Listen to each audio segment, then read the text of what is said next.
കുടുംബം കൂടുമ്പോൾ ഇമ്പം പകരുന്ന ആ കുടുംബത്തെ ഒരു ചങ്ങലയോട് നമ്മൾ ഉപമിക്കുകയാണെന്നുണ്ടെങ്കിൽ, ചങ്ങല നമുക്കൊക്കെ ചങ്ങല നമ്മൾ ഉപയോഗിക്കുക എന്തിനാ? രണ്ട് വസ്തുക്കൾ പരസ്പരം കൂട്ടിച്ചേർക്കാൻ വേണ്ടിയിട്ടാണ് അല്ലേ?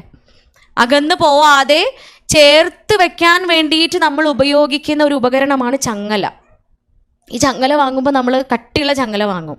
ഇങ്ങനെ പൊട്ടിച്ച് വലിച്ചു നോക്കുമ്പോഴത്തേന് പൊട്ടുന്ന ചങ്ങല നമ്മൾ വാങ്ങൂല. കാരണം എന്താണോ അതിൻ്റെ പ്രവൃത്തി, അത് നടക്കാത്ത ഒന്നിനെ നമ്മൾ വാങ്ങിയിട്ട് കാര്യമില്ല. അതുകൊണ്ട് തന്നെ അതിൻ്റെ കണ്ണികൾ ഏറ്റവും ദൃഢമുള്ള കണ്ണികളാവാൻ, അതിൻ്റെ കണ്ണികൾ ഏറ്റവും ശക്തിയുള്ള ഏറ്റവും ബലമുള്ള കണ്ണികളാണോ എന്ന് നമ്മൾ ചെക്ക് ചെയ്തിട്ടേ ചങ്ങല വാങ്ങുള്ളൂ.